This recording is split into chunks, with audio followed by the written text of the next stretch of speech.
দোষ ভাবতেছি ঢাকা শহরে থাকবো না। গত সপ্তাহে দুবাই দিয়ে একটা ফোন আইছে, তার কোম্পানি সিও বানিয়ে দিব আমারে। সিও তুই?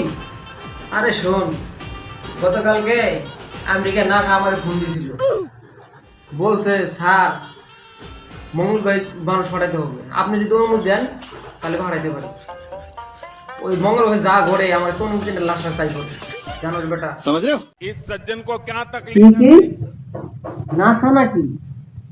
গত মাসে নাসা আমারও কল দিছিল, ওরা বলছি দুবাই নিয়ে ওরা মিটিং আছে, আমি যাইতে পারবো না, আমি খুব ব্যস্ত।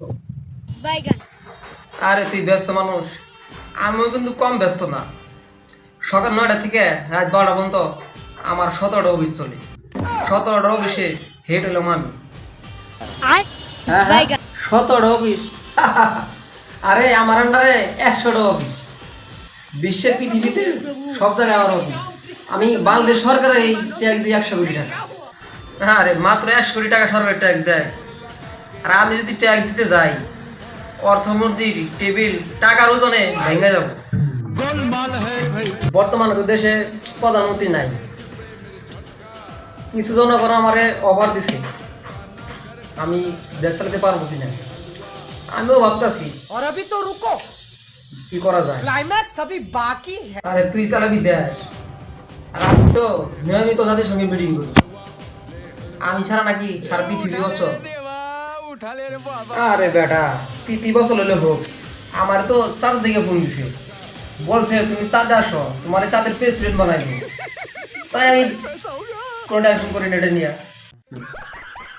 আরে বেটা, চাঁদের প্রেসিডেন্ট হবি তুই, চাঁদে কি মানুষ থাকে, তুই প্রেসিডেন্ট হবি। শোন, আমি কিন্তু গতকালকে সূর্যে গেছিলাম, হিট সহ্য না করতে পাইয়া আবার ফিরে আইছি। আরে বেটা, তুই সূর্যে গেছ, আমি তো 2 দিন আগে সূর্যের ভিতরে ঢুকছি, ঢুকে যায় নতুন এসি লাগাইতে তারপরে আইছি। দোস্ত, গতকালকে রাত্রে আমি ঘুমাইতে পারি নাই। হোয়াইট হাউস থেকে জো বাইডেন ফোন দিছে, ভিডিও কলে সারা রাত কথা বলতেছে, আমি ছাড়া নাকি আমেরিকা চলবে না।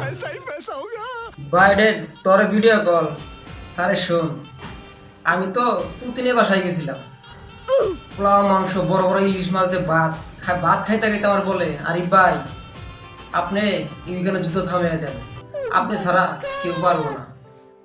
আরে পাগলা, যুদ্ধ থামানো কি তোর কাজ? আমি তো বিশ্বে একদিন শান্তি আনছিলাম, জাতিসংঘে আমার ছবি আছে, পারলে যায় দেখে আসিস। আরে বেটা, তুই কি শান্তি আনছস? সারা বিশ্ব তো যুদ্ধ লেগে রয়েছে, ইউক্রেন রাশিয়া, ভারত পাকিস্তান, আফগানিস্তান 19 বছর যুদ্ধ করলো, তাহলে তুই কবে শান্তি আনলি? আর এই যুদ্ধ থামাতে দিতেছে না আমারে, আমি ছাড়া কেউ বলে পারবো না এই যুদ্ধ থামাইতে। আমারে ওরা সবাই দাওয়াত করে নিতে চাইতেছে। बेटा मौज कर दी, हाँ मौज कर दी वाह बेटे वाह, क्या माइला।